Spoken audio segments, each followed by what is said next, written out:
한국인들은 이제 따라갈 수 없어요. 한국을 다녀온 한 남성이 방송에서 놀라움을 표현하고 있습니다. 패널들은 다 남성의 말에 귀를 기울이고 있는데요. 도대체 남성은 한국에서 어떤 것을 경험한 것일까요? 바로 지금 사연을 들어보겠습니다. 오늘의 사연 시작합니다. 안녕하세요.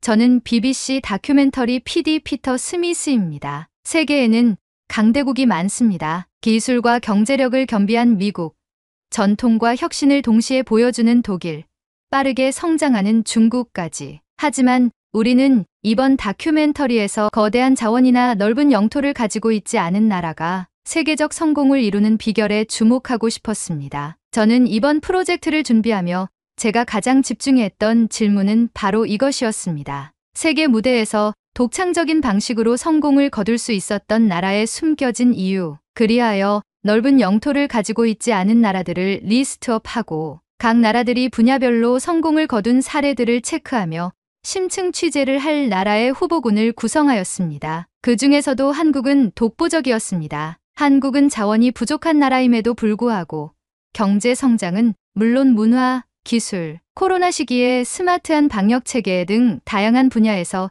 세계의 주목을 받고 있었습니다. 특히 한류 열풍은 음악과 영화의 경계를 넘어 전 세계적인 현상으로 자리 잡았죠. 회의에서 제가 이렇게 말했던 기억이 납니다. 한국은 아시아의 전쟁으로 황폐화된 나라에서 출발해 불과 몇십 년 만에 세계 선두로 떠오른 사례입니다. 우리가 이 나라의 성공을 심층적으로 다룬다면 분명 많은 이들에게 영감을 줄 수 있을 거예요. 동료들도 모두 동의했습니다. 한 동료는 이렇게 덧붙이기도 했습니다. 사실 한국은 다른 강대국들처럼 전통적인 방식으로 성공한 나라가 아니에요. 오히려 그들은 독특하고 현대적인 방식으로 자신들만의 성공 공식을 만들어가고 있죠. 그렇다면 이 성공의 비결은 무엇일까요? 우리는 한국이 단순히 경제적 성취를 넘어서 그들의 끈기와 단결력, 그리고 위기 대응력으로 이 모든 것을 가능하게 만들었다는 가설을 세웠습니다. 다만 데스크 위에서 벌어지는 이론만으로는 충분하지 않았습니다. 그래서 우리는 직접 한국으로 떠나 그들의 일상과 문화를 관찰하고 그 이면에 숨겨진 진짜 이야기를 찾아보기로 했습니다. 저는 개인적으로도 한국에 대해 배우고 싶은 호기심이 컸습니다. 어린 시절 세계사 수업에서 한국전쟁의 역사를 배우며 분단 국가로서의 아픔을 간직한 나라라고만 생각했었죠. 그런데 이제는 첨단 기술, K-팝 성공 등으로 세계를 선도하고 있는 모습이 무척 흥미로웠습니다. 이 작은 땅덩어리와 제한된 자원 속에서 어떻게 이런 기적을 만들어낼 수 있었을까요? 저는 바로 그 답을 찾아 나서기 위해 한국행 비행기에 올랐습니다. 그리고 놀라움의 연속이 시작되었습니다. 취재팀과 함께 인천공항에 도착한 순간 저는 이 공항이 단순히 시설이 잘 갖춰진 곳이 아니라 한국의 철학과 정신을 담은 곳이라는 느낌을 받았습니다. 공항은 깔끔하게 운영되고 있었고 한국의 전통과 현대가 공존하는 듯한 구조물과 인테리어로 여행객들에게 설렘을 안겨주는 듯 했습니다. 특히 기억나는 건 공항 안내 데스크에서의 짧은 대화였습니다. 보통 다른 국가의 공항 안내원은 질문에 단순히 답을 하는 것이 보통인데 한국은 답을 하는 것을 넘어 저희 팀이 한국을 더 잘 즐길 수 있도록 관련 자료와 지역 추천 정보를 정성스럽게 설명해줬습니다. 그 미소는 단순한 서비스가 아니라 한국 특유의 환대와 배려를 보여주는 순간이었습니다. 공항 내부를 지나며 느꼈던 질서정연함과 디자인의 세련됨은 한국 사회의 특징을 압축적으로 드러내는 것 같았습니다. 서울로 이동하는 고속도로에서도 비슷한 감정을 느꼈습니다. 빌딩 숲 사이로 보이는 녹지는 도시와 자연이 조화를 이루고 있었고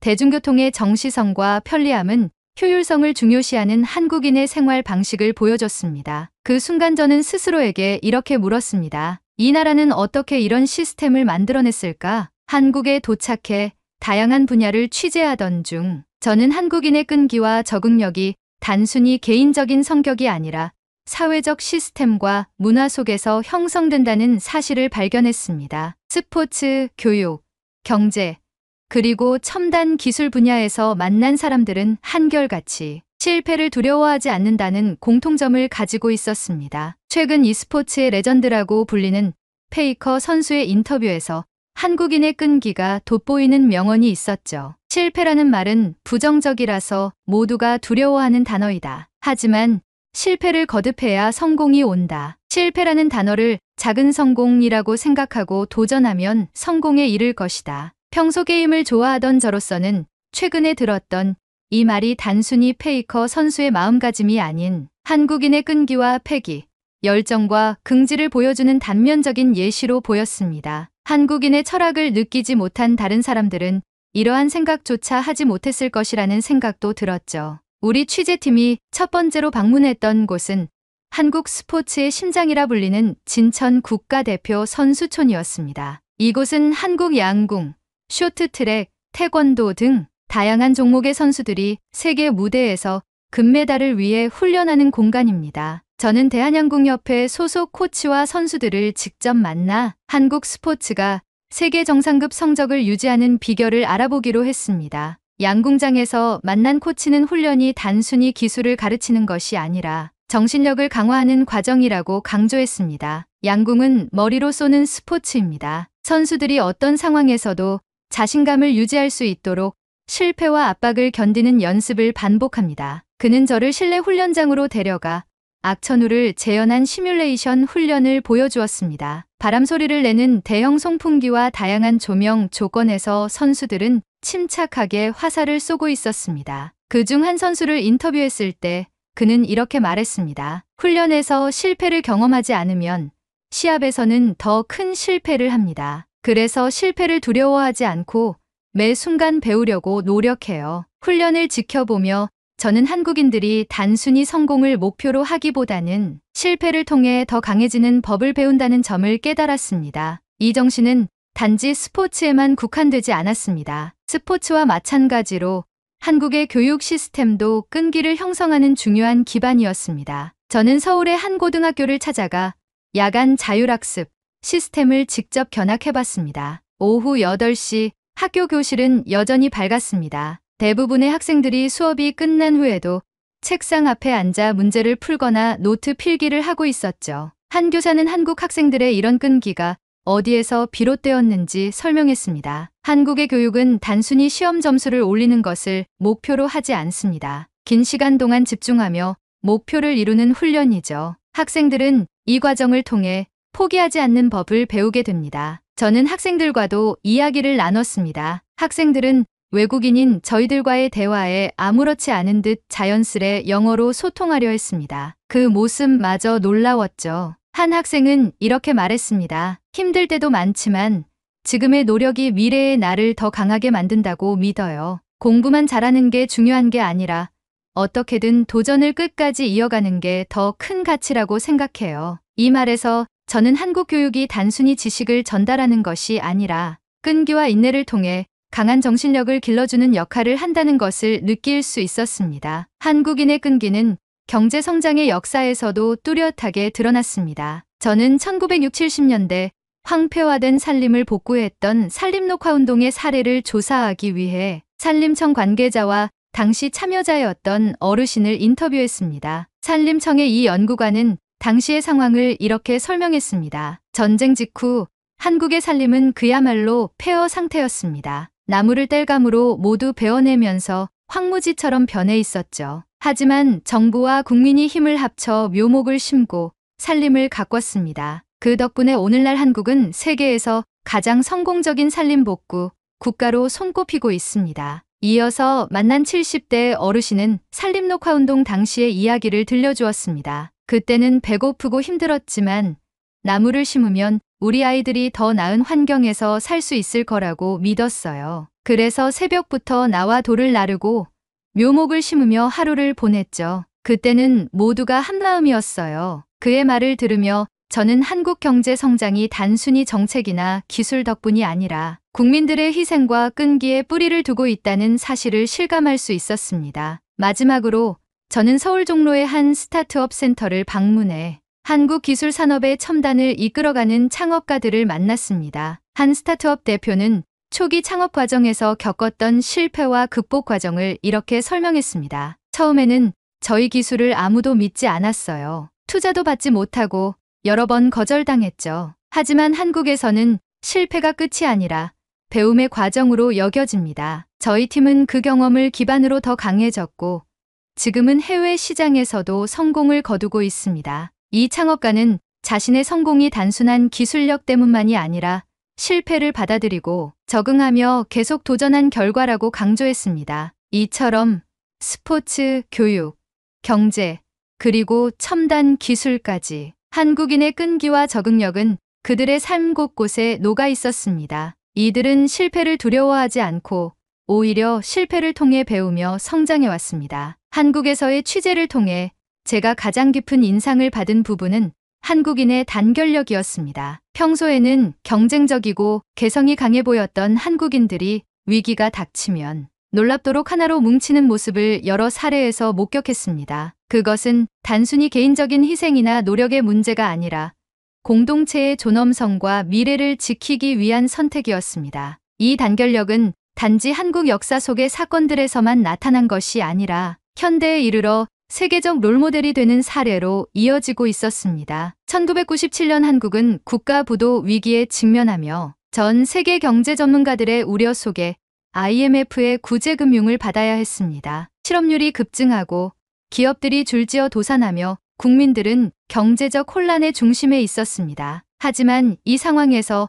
한국 국민들은 금 모으기 운동이라는 놀라운 행동을 보여주었습니다. 당시를 생생히 기억하는 60대의 김 씨는 저와의 인터뷰에서 이렇게 말했습니다. 그땐 모두가 너무 힘들었죠. 하지만 힘든 와중에도 우리가 함께 노력하면 이겨낼 수 있다는 믿음이 있었습니다. 제 손에 있던 금반지와 목걸이를 내놓을 때는 조금 망설이기도 했지만 나라를 돕는 데 쓰인다고 생각하니 기꺼이 동참할 수 있었어요. 김 씨뿐만 아니라 전국에서 수많은 국민들이 결혼 반지, 금부치, 장신구를 내놓으며 국가를 돕는 데 참여했습니다. 기업들은 직원들의 월급 일부를 자발적으로 기부했고 학생들도 용돈을 모아 동참했습니다. 당시 금 모으기 운동으로 모인 금은 약 227톤, 20억 달러 상당에 이르렀습니다. 그리고 아나바다 운동이라는 경이로운 운동도 진행했죠. 아나바다의 정의는 아껴 쓰고, 나눠 쓰고, 바꿔 쓰고, 다시 쓰자는 뜻으로 절약과 재활용을 생활화하자는 캠페인이었습니다. 국민들은 외환위기 극복을 위해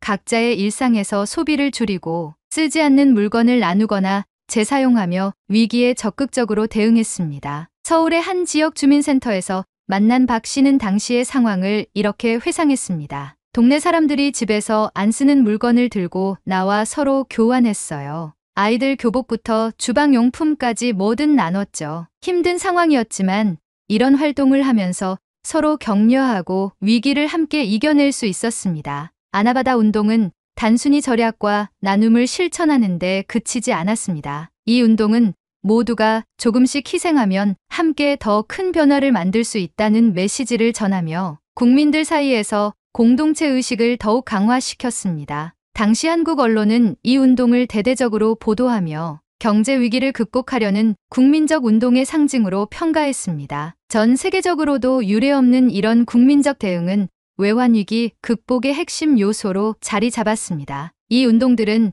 단순히 경제적 문제를 해결한 것을 넘어 국민적 단결력의 상징으로 자리 잡았습니다. 한국은 이 단결력을 바탕으로 20년 이상 걸릴 것으로 예상되던 IMF 채무를 불과 3년 8개월 만에 모두 상환하며 세계 경제사에 전례 없는 사례를 남겼습니다. IMF 금 모으기 운동은 전 세계적으로도 큰 충격을 주었습니다. 뉴욕타임스는 이를 두고 국민들이 국가적 위기를 극복하기 위해 자발적으로 행동하는 모습은 매우 드문 사례라고 평가했습니다. IMF 위기에서 보여준 단결력은 자연재난 속에서도 빛났습니다. 2007년 충남 태안에서 발생한 기름 유출 사고는 한국 환경사의 가장 큰 재난으로 기록되었습니다. 수많은 해양 생물과 어민들의 생계가 위협받는 상황에서 한국인들은 다시 한번 놀라운 단결력을 보여주었습니다. 저는 태안의 작은 어촌 마을에서 기름 제거 작업에 참여했던 자원봉사자 이 씨를 만났습니다. 그는 그때를 이렇게 회상했습니다. 바다에서 기름 냄새가 진동했어요. 처음엔 너무 절망적이어서 뭐부터 시작해야 할지 막막했습니다. 그런데 뉴스에서 전국에서 사람들이 몰려오고 있다는 소식을 들었죠. 그때부터 희망이 생기더군요.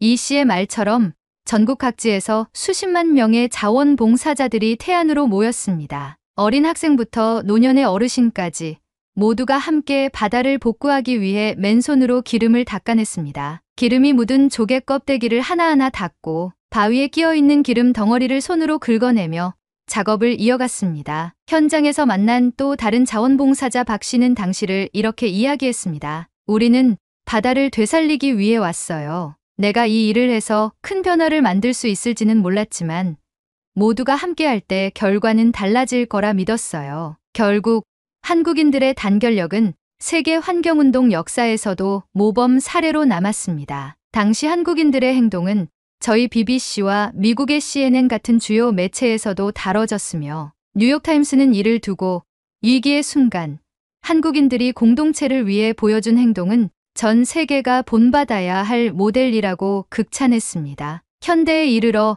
한국의 단결력은 다시 한번 세계의 주목을 받았습니다. 바로 코로나19 팬데믹 상황에서의 대응입니다. 팬데믹 초기, 한국은 투명한 정보 공개와 체계적인 방역 시스템, 그리고 국민들의 높은 협조를 통해 위기를 극복해냈습니다. 드라이브스루 검사소에서는 의료진과 자원봉사자들이 한마음으로 움직이고 있었습니다. 그 당시 의료진 박 간호사는 저와의 인터뷰에서 이렇게 말했습니다. 매일 수백 명의 환자를 검사해야 해서 몸은 힘들지만 국민들이 우리를 믿고 협조해주는 모습을 보면 큰 힘이 됩니다. 모두가 이 위기를 함께 극복할 수 있을 거라는 믿음이 생겼어요. 한국 국민들은 정부의 방역 지침을 철저히 따르며 개인적인 불편함을 공동체의 이익을 위해 기꺼이 감수했습니다. 마스크 착용, 거리 두기, 자발적 자가격리는 한국이 전 세계에서 방역 모범국으로 평가받게 만든 주요 요인이었습니다. 하버드대 보건학 교수 마이클 라이언은 한국의 방역 시스템을 두고 이렇게 평가했습니다. 한국은 투명성과 국민적 협력을 통해 방역의 새로운 표준을 만들었다. 이는 단순히 시스템의 승리가 아니라 국민들의 참여와 연대가 만들어낸 결과다. 한국은 위기의 순간마다 개인이 아닌 공동체를 우선시하며 모두가 함께 노력할 때 더 큰 성과를 낼 수 있음을 보여줬습니다. 그들의 단결력은 단순히 위기를 극복하는 데 그치지 않았습니다. 한국인은 모든 문제는 함께 해결할 수 있다는 믿음으로 미래 세대를 위한 희망을 만들어가고 있었습니다. 한국의 이런 행동들은 전 세계에 중요한 메시지를 던집니다. 한국이 보여준 단결력은 그들만의 특수한 문화가 아니라 다른 나라들도 배우고 실천할 수 있는 보편적인 가치임을 깨닫게 했죠. 한국에서의 취재를 마치고 저는 몇 주간의 편집 작업을 통해 다큐멘터리를 완성했습니다. 미처 취재를 하지 못한 내용들과 정보들은 BBC 코리아에 파견 중인 팀원들에게 전달받으며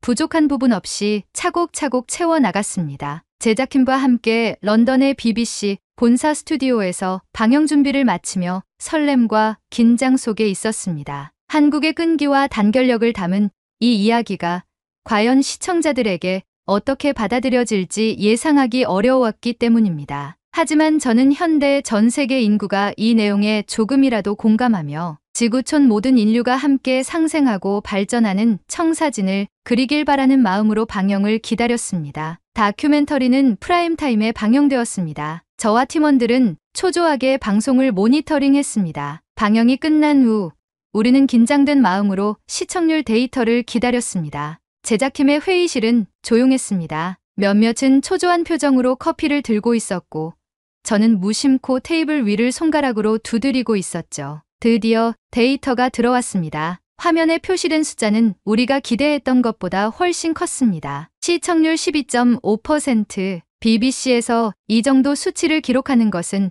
흔치 않은 일이었습니다. 더 놀라운 건 방송 직후 SNS와 댓글창에서 폭발적으로 반응이 쏟아지고 있다는 소식이었습니다. 한 제작팀원이 흥분된 목소리로 외쳤습니다. 피터, 댓글 수가 이미 수천 개를 넘었어요. 사람들이 엄청나게 감동받았나 봐요. 저는 방송 모니터링 화면을 켜고 시청자 반응을 보기 시작했습니다. 수많은 댓글이 실시간으로 올라오고 있었습니다. 그중 몇몇은 저를 멈춰 서게 만들 만큼 강렬했습니다. 한국이 지금 세계적으로 인정받는 이유는 이 방송에 다 있다. 한국처럼 단결할 수 있다면 우리나라도 더 나아질 수 있을 것 같아. 한국인들이 보여준 끈기와 협력, 우리가 꼭 배워야 할 정신, 이 다큐멘터리 대박인데?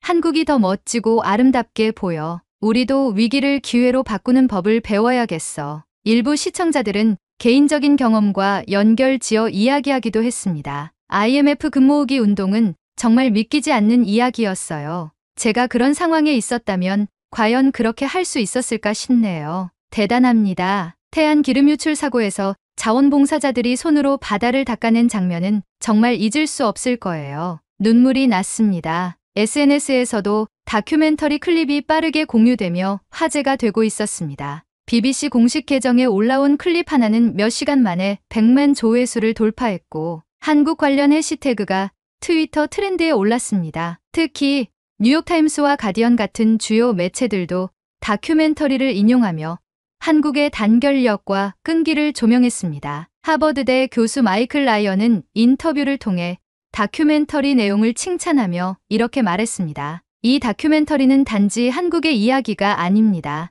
이것은 전 세계가 함께 배워야 할 교훈입니다. 한국은 현대 사회의 롤모델입니다. 밤늦게까지 사무실에서 반응을 모니터링하던 중 저는 한 시청자의 댓글에서 발기를 멈췄습니다. 이 다큐멘터리를 보며 내가 속한 사회에서도 작은 변화를 만들어 보고 싶다는 용기가 생겼습니다. 한국이 이뤄낸 이야기는 단순히 그들의 것이 아니라 우리 모두의 희망이 될 수 있다는 걸 깨달았어요. 이 메시지를 읽는 순간 한국에서 보낸 몇 주간의 기억이 떠올랐습니다. IMF 금모으기 운동에 참여했던 시민들, 태안에서 맨손으로 기름을 닦던 자원봉사자들, 코로나19 방역에 헌신했던 의료진들, 그들의 얼굴과 목소리가 머릿속을 스쳤습니다. 그리고 저는 깨달았습니다. 한국이 우리에게 보여준 것은 단지 위기를 극복하는 법이 아니었습니다. 그것은 공동체의 가치를 지키며 모든 구성원이 힘을 합쳐 더 나은 미래를 만들어가는 과정이었습니다.